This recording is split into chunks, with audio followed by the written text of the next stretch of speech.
الحمد لله رب العالمين، والصلاة والسلام على سيدنا محمد سيد الأولين والآخرين، وعلى آله وأصحابه وأتباعه وأولياء أمته أجمعين إلى يوم الدين. اللهم ربنا آتنا في الدنيا حسنة وفي الآخرة حسنة وقنا عذاب النار.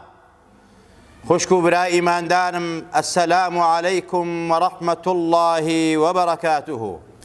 حضرت الرسول أكرم صلاة و سلامی لەسەر بێ لە فەرمایشتێکی زۆر کورت و جامیعە پڕ لە نەسیحەت و ئامۆژگاری لە سوود و قازانجی دنیا و قیامەتی ئومەتە نازارەکەی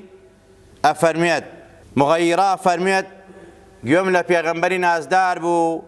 ئەی فەرموو ئین الله کەریهە لەکم ثەلاسەن قیل وقال وإضاعة المال وكثرة السؤال. فەرمی گوێم لە پێغەمبەری نازدار بوو، ئەی فەرموو خوای تەبارەک وەتەعالا سێشتی زۆر پێ ناخۆشە. یەکەمیان قیل و قال، دووهەمیان بەفیڕۆدانی ماڵ، سێهەمیان زۆر پرسیارکردن و داواکردن. لەم فەرموودەی پێغەمبەری نازدارە ئەگەر سەرنجێکی وردی بین زۆر ئامۆژگاری تایە. یەکێک لەو ئامۆژگاریانەی ئەوەیە کە ئەفەرمێت خوای تەبارەک وەتەعالا زۆری پێ ناخۆشە. قیل و قال بە کوردەواری خۆمان وتی وتیان و ئەڵێن، ئەژن بیستمان واڵێن. ئەم قیل و قالە بۆیە خوا زۆری پێ ناخۆشە چونکە بەڕاستی چاوگ و مەزدەری تاوان و مەعسیەت و گوناهەکانە. قیل و قال و وتی هۆکاری بوهتانکردنە، هۆکاری درۆکردنە، هۆکاری غەیبەتکردنە، هۆکاری زەمکردن و گوێندانە. زۆر جارێ تۆ لێرە و لەوێ شتێکە بیسیت وانییە، ئەمە قیل و قالە، نابێت تەرویجی پێ بدەی، نابێ باسی کەی، چونکە ئەگەر وا نەبێ ئەمە تۆ بوهتانە کردووە و درۆیشت کردووە. بۆیە خوا لە قورئانە ئەفەرمێت یا ئەیها الذین ئامنوا ئین جاءکم فاسق بنبأ فتبینوا. کەسێک خەبەری بۆ هێنان فاسقێ فاجیرێ، دەم شڕێ دەمەوەرێ دوو لە ڕووی جەنابتان کە بەڕاستی بەرامبەر بە هەموو کەسێک ئەوەڕێ درۆ ئەکا و قسەیەکا، گوێی لێ مەگرە، تەصدیقی مەکە یەکسەر، تەبەیونی تیا بکە، با تووشی گوناه نەبی، با تووشی بوهتان نەبی، بوهتان حەق و ناسە، با تووشی غەیبەت نەبی، غەیبەت و باسکردنی خەڵکی ئەمە بەڕاستی حەق و ناسە، تا ئەو کەسە لێت خۆش نەبێ خوا لێت خۆش نابێ. با تووشی درۆکردن نەبی، پێغەمبەر ئەفەرمێ ئومەتم هەموو شتێکا بەس درۆ ناکات. بۆیە قیل و قال واز لێبێنن، خوا زۆری پێ ناخۆشە. ئیتر مەڵێ فڵانە کەس وتی وان بیست وایان وت واڵێن واژن. ئەم قیل و قالە تەرکەن، هۆکارەکانی وەک ئاماشەم پێکرد سەرچاوەی ئەو گوناهە گەورانەیە. وخوا پێی ناخۆشە ماڵ بەفیڕۆ بدەی. ثم لتسألن يومئذ عن النعيم. لە ڕۆژی قیامەتە پرسیارتان لێکرێ لەبارەی هەموو نیعمەتەکانەوە،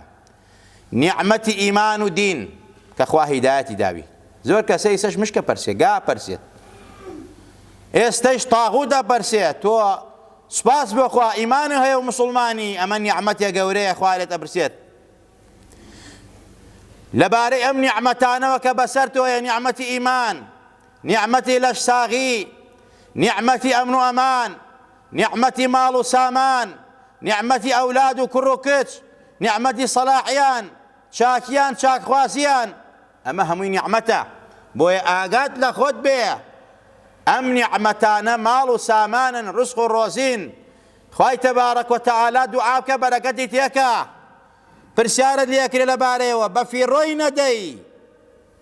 خوا زۆری پێ ناخۆشە نیعمەتەکانی باس نەکەی، ئاسەواری نیعمەتەکانی نەبینێ پێتەوە عەبدەکەی پەروەردگار. خوا پێی ناخۆشە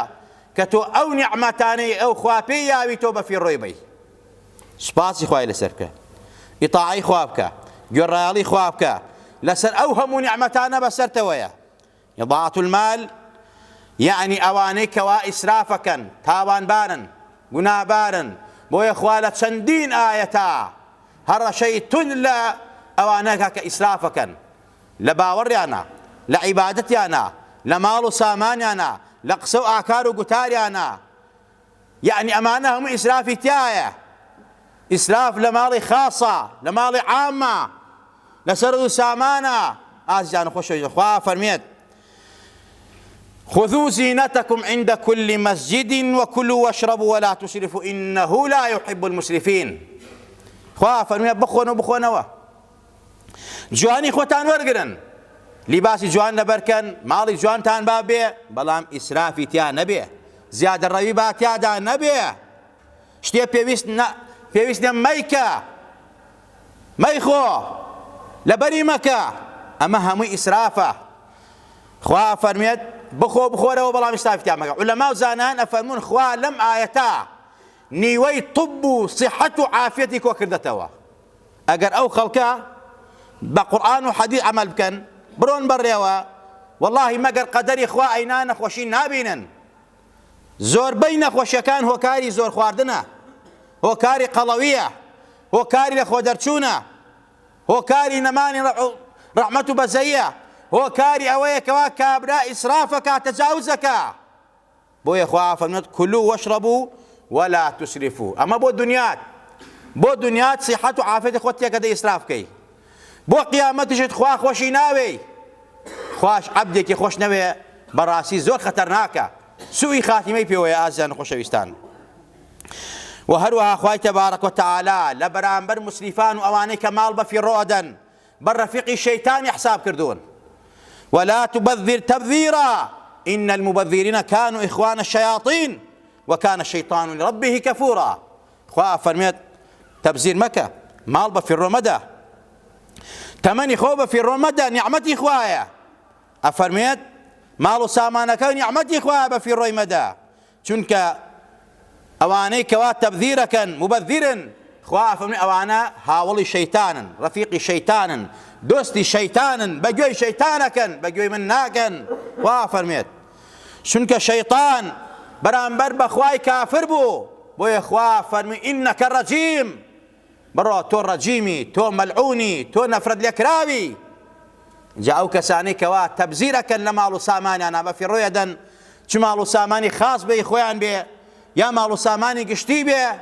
بەڕاستی ئەمانە ڕەفیقی شەیتانن کافرن بەرامبەر بە نعمەتەکانی خوا کوفریان کردووە ناشکرن ئازیزان خۆشەویستان تۆ یەکی موسڵمان و ئیماندار ماڵی تابێتی خۆتەیە خاصە بە خۆتەوە نابێ ئیسرافی تیا بکەی ماڵی عام ئەو کارەبا ماڵی عامە ئەو ئاوە ماڵی عامە ئەبێ دەستی پێوە بگری بیپارێزی سەرفی نەکەی بە شێوازێک بەکاری بێنی بتوانی کە ئیتر بەڕاستی هەم زەرر لە ماڵی خۆت نەدەی هەم زەرر لە وڵات و نیشتیمانیش نەدەی و ئەوانەی کەوا بەرپرسی وڵاتن دەسەڵاتداری وڵاتن نابێ ماڵی میلەت بۆ مەساڵحی شەخسی خۆیان بەکاربێنن نابێ ئیزاع و بە فیڕۆی بدەن ئەو ماڵە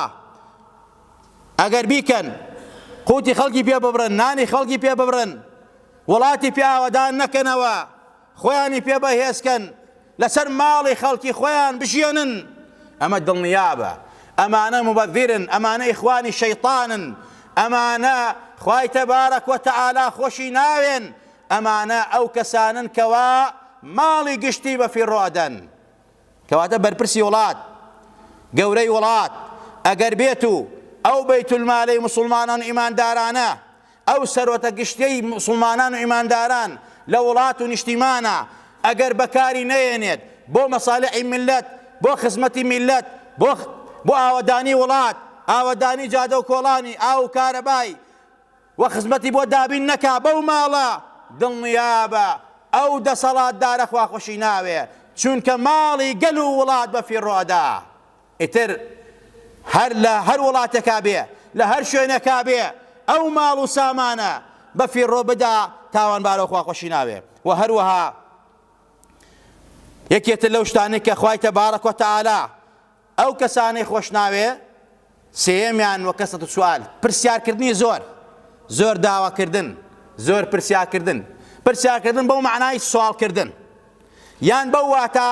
کە بەڕاستی بکڕۆزێتەوە یان زۆر سوئالی نابەجێ و ناماقوڵ بکە